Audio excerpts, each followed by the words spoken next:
I assume the Americans have okayed it for Oman to agree to it because the Omanis have been coordinating with the Americans. That is my assumption from what I'm aware of.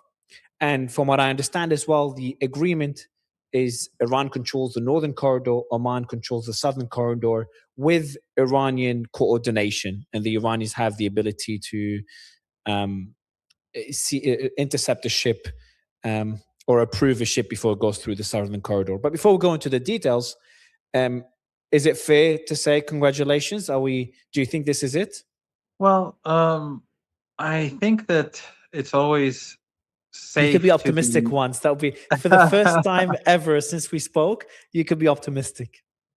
No, I'm in general, Mario, an optimistic person.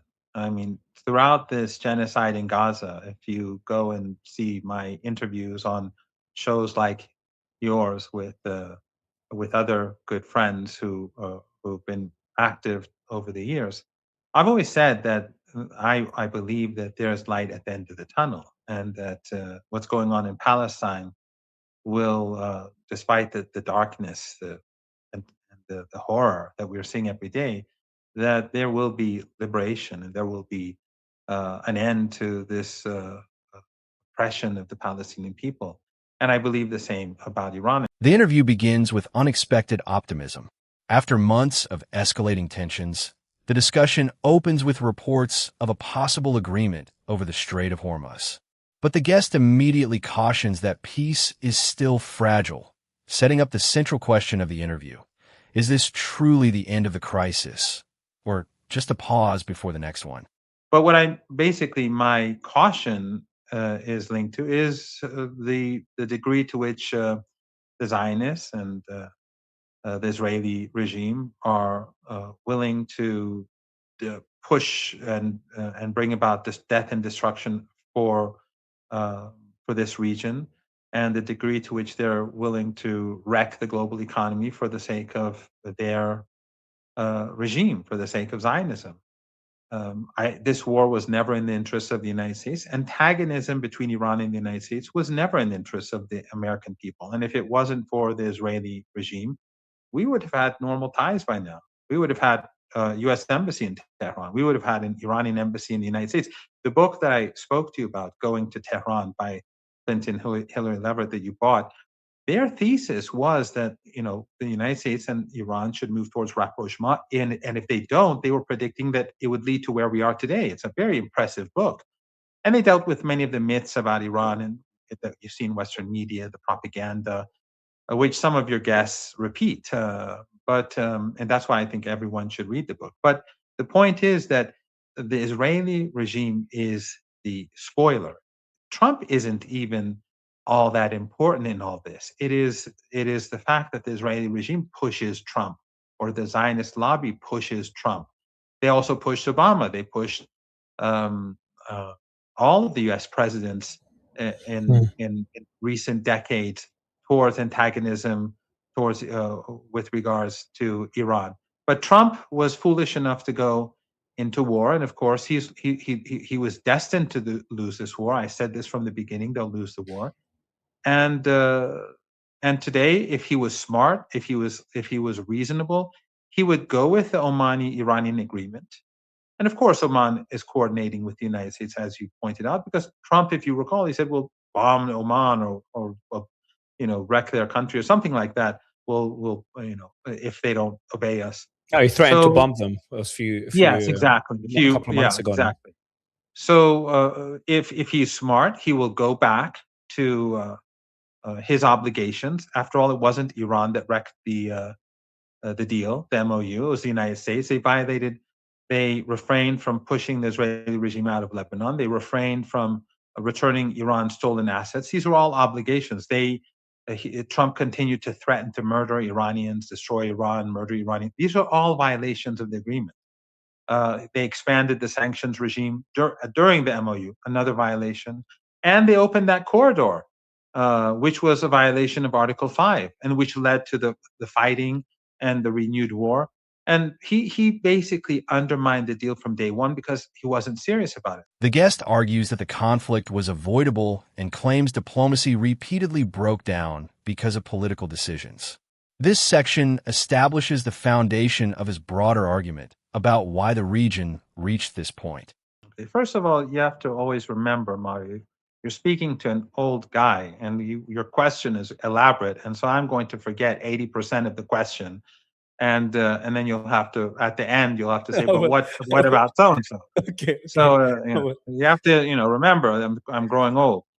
I think your assessment is actually pretty accurate. Uh, I'm obviously not in government. I don't even consider myself close to any government administration. I'm just at the University of Tehran, and this is my cell phone, and this is my home, and so I just give my opinions, and I can be very wrong at times. I guess, but what I would say is that, yes, from my understanding, the Iranians did not think that he was going to carry out an attack, but they did take precautions because Trump is Trump, and you can never be sure. I think they believe that he will back down for a host of reasons, which I'm sure you've discussed on your show with many experts. And I am a layman. I don't pretend to be an expert. But so that aside, I think that what happened over the past few weeks is that uh, first I have to add that the axis of one thing that the West underestimates about Iran is, of course, they look down upon Iran. They think it's a regime. Often, when people say regime, it implies so many negative things that it diminishes the country and the power of the state. They underestimated, or they wanted to disbelieve the legitimacy of the state in the eyes of Iranians, which the funerals showed very clearly that the West could only wish they had such popular support. They underestimated Iran's technological capabilities, its indigenous capabilities, the self confidence of this nation. And so that is one miscalculation. But another is the miscalculation of Iran's allies. When they call Yemen proxy or the Iraqi resistance a proxy, it's sort of like regime. In other words, they get some money from Iran and they're mercenaries. That's basically more or less what a proxy would be.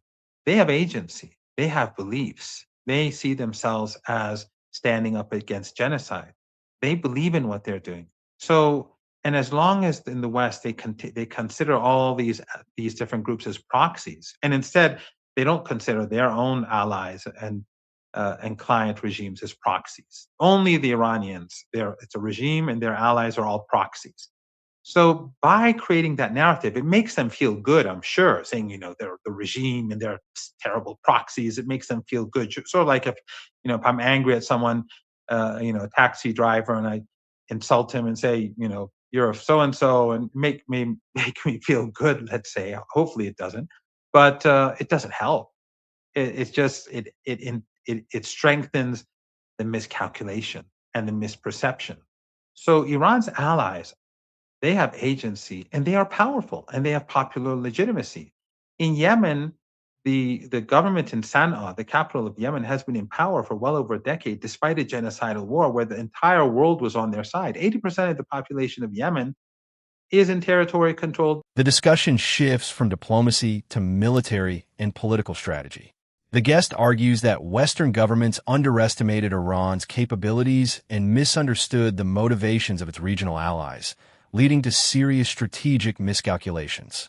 But what do you make of the rules of engagement by the Iranians? And do you think that played a role in Trump's tackle? Or was Trump, in your mind, just trying to assume, it's hard to get in Trump's mind, do you think he was planning to tackle from the beginning, which is my position? He did this whole thing to tackle, or do you think Iranian steps, the ships in Egypt, Jordan, Kuwait, as I've said earlier, played a role in him changing his mind last minute? I don't know if his intention was to tackle from the beginning. I can't say. It's just beyond my mental capabilities to go that far. But what I can say is that the Iranian, I wouldn't call it preemptive because there was no ceasefire. I mean, it's the Americans started the war. They started siege warfare. They started two wars in less than a year. Then they restarted the war after they violated the MOU.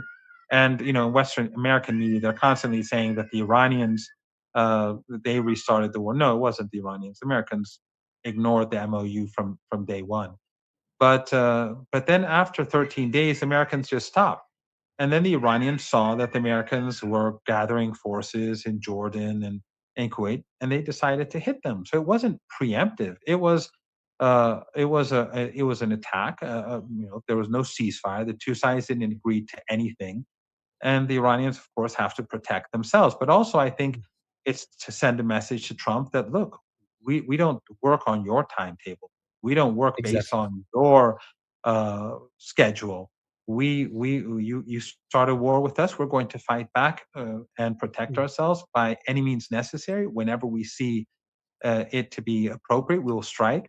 And that I think that sort of policy is helped to prevent Trump to restart the war because this shows Iran's strength and its confidence. So I don't know if he was he from the very beginning his intention was not to strike, but I would think that probably, and again I'm just guessing. This is I would I think probably that what you say is correct, Mm. and this is not based on any information that I have. I don't have Yeah. any information, but I think you're probably correct that from the very beginning, he, despite all the propaganda and all the media speculation, I think from the very beginning the plan was not to attack because he knew it. But then again, it's Trump. We may wake up tomorrow morning and he's carried out some sort of crazy strike on Iran. Yeah, and I think Iran's strategy of, I use the word And by the way, that preemptively. wouldn't even negate what you say. I mean, Yeah, it may have exactly. been He from the changed his mind. beginning that he didn't plan to do so, and then yes, next week he changes his mind. Yeah. That wouldn't negate your argument. It's Trump. And on the We live in Trump's world. This becomes the interview's biggest strategic discussion. The guest suggests that Iran's actions changed the balance of deterrence and may have influenced U.S. decision-making, while also warning that the situation remains highly unpredictable. Now I for the agree. big piece of news, Professor, is what can you tell us about the deal? I'm sure you were on that negotiating table drafting it, so, and maybe signing it as a guarantor. What can we know Of about the Strait of course. Hormuz deal? Again, I don't say that I'm not a part of the Iranian government out of modesty, and I don't say it because I want to pretend that I'm independent or seem independent or look like some detached person. I support the Islamic Republic of Iran. I support the resistance, the axis of resistance. I think that's clear to all. I believe in it. I believe in everything I say. I do. I never lie about anything. I may get things. I may say this happened, and then later on, I find out that like I was wrong. That didn't happen. But I would never say anything that I You don't might tell believe. me you might tell me to evacuate from the UAE every few weeks. Well, when as I told you, when I would say this is because of the threats made by the United States, and I would say that basically because people have to know that this is going to happen as a result. I mean, last year I did a tweet. I only deleted one tweet because I was asked to do so throughout these years, and that was when before Trump came to power, the Wall Street Journal, when he had been elected, but he wasn't in the White House yet. The Wall Street Journal said that Trump is thinking about attacking Iran, and then I tweeted and I put out this, I a picture of the Wall Street Journal article, and I tweeted that would be really bad because CENTCOM is in Doha, and that would be that would be terrible for Qatar. And apparently in Qatar, this caused a lot of fear, but Trump wasn't even in the White House yet. So in Iran, the foreign ministry spokesman and someone from the Supreme National Security Council, they contacted me and said if they didn't say you delete it because that's not how it works here, but they both said this is caused concern. And I said, look, I don't agree with deleting this because I'm not in government. The Wall Street Journal, if the White House tells them to delete this article, they won't do it. I'm independent. But because I don't want to cause you trouble, I will delete it, even though I don't think it's the right thing to do. And I did it because of my friendship to the spokesperson who continues to be the spokesperson. Ismail And Baghai. yes, I did it because of him and because the person in charge of in the Supreme National Security Council, who is at the moment the same person right now. But that was the only time I've done this. And the reason why I do these tweets is because I'm telling the Qataris that, look, if you allow this to happen, you're going to get hurt.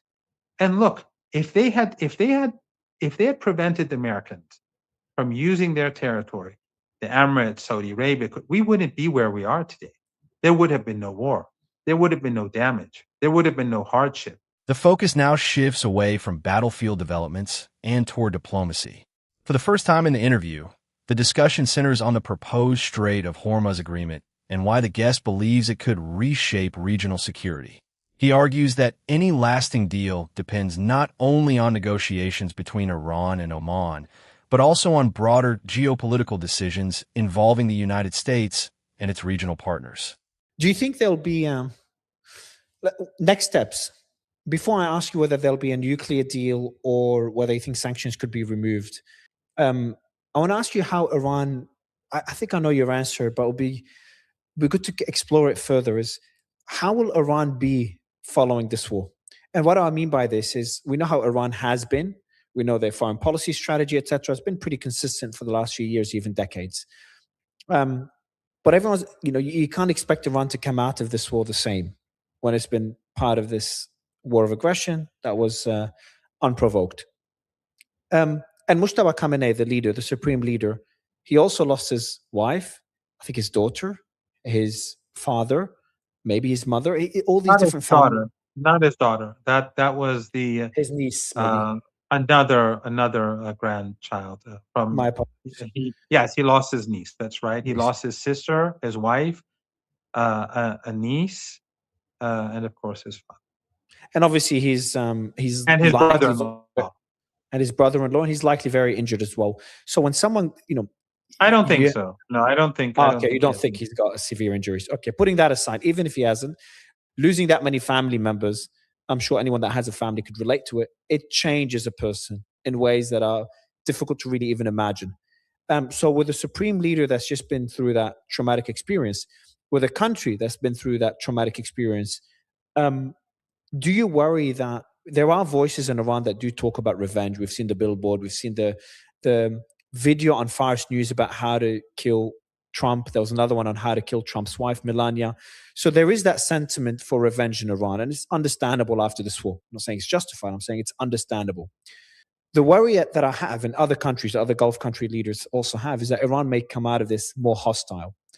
I know you don't advocate for that strategy, I assume, but is that a genuine worry that maybe those voices have more influence in Iran, where Iran comes out of this more interventionist, more aggressive, kind of the BS meter is a lot lower. It's less tolerance for disagreements as they've had before. Before they would strike, the Americans would strike them, midnight hammer, the Iranians would retaliate symbolically, and I don't think that would be the case moving forward. So I'm not sure whether this is a worry that you or others in Iran have. Well, after midnight hammer, Iran's response wasn't symbolic. They struck a key radar installation in the U.S. base, and this is last year, of course, when in Doha. And of course, again, this goes back to the tweet which I predicted all this, and I withdrew that tweet because out of respect for people in Tehran, a couple of people in Tehran. But Melania, I don't think, no one in Iran, I thinks that way. Some person may have put some, piece of cardboard. I mean, one thing, Mario, that they don't get at all in the West is that Iran is one of the most educated societies in the world. We have universal education right after the revolution. One of the things, even during the war when the West supported Saddam to invade the country, universal education in Iran was a priority. And so Iran today is one of, before the revolution, most Iranians didn't go to school, and more women didn't go to school than men. Now it's universal education. It's been like that way for decades. And for a couple of decades, the majority of Iranian students are women. The host asks whether the war has fundamentally changed Iran. Rather than focusing on military retaliation, the guest discusses how conflict may influence society, politics, and the country's long-term outlook. I just want to genuinely understand your position when you said they should get security and the legal system doesn't work. are you implying that some people may act to avenge the death of the supreme leader and others in Iran? Or are you, do you think that Iran should take steps to, I wouldn't use the word seek revenge, but in your view, hold these people accountable, the people that pulled the trigger? Just want to understand your position. I don't think, unless it's on the battlefield, like in Jordan or wherever during a war, they may target like generals or whatever on the battlefield, the people who pulled the trigger. That's war is war. Or whether in Tel Aviv or anywhere else. If the war expands, then I'm sure the Iranians will be seeking these people out on the battlefield, just as they sought out the Iranian leaders.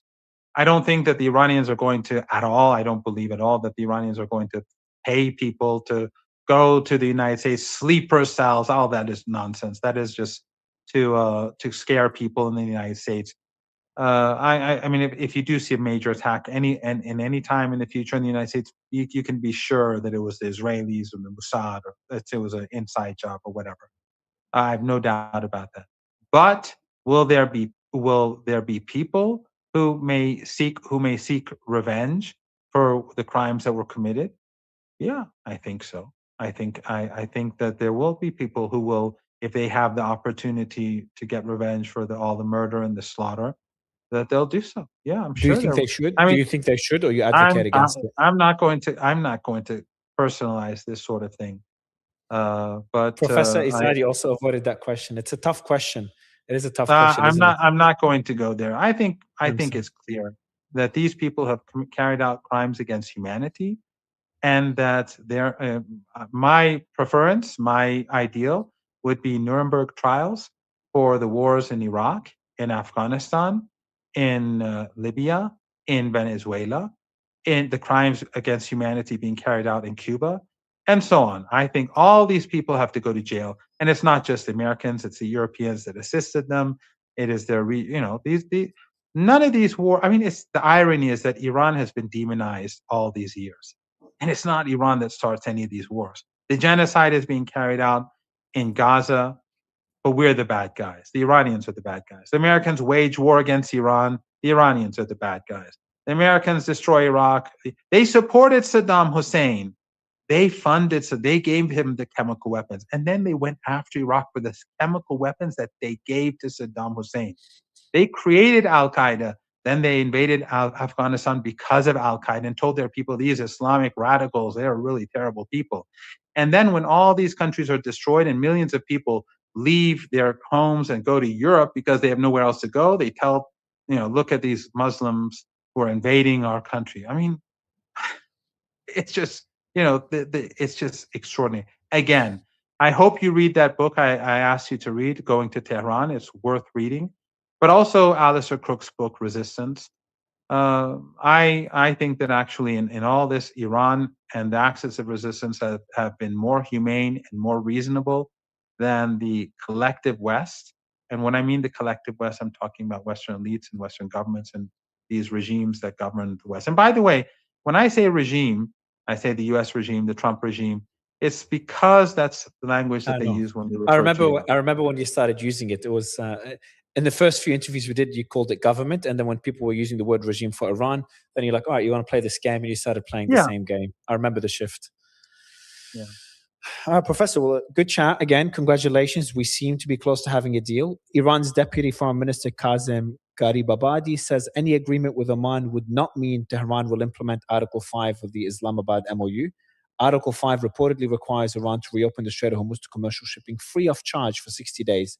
The statement contradicts recent reports that a potential Oman or Iran deal would include a 60-day period of free commercial transit through the Strait of Hormuz. The interview concludes by returning to the broader geopolitical picture. The guest argues that unresolved disputes, questions of accountability, and future negotiations will determine whether today's ceasefire becomes lasting stability or merely a pause before another crisis. The fighting may have slowed, but the bigger questions remain unanswered. Can diplomacy succeed where military pressure failed? Will new agreements hold, or will another confrontation emerge? Regardless of where you stand on the guest's arguments, one thing is clear.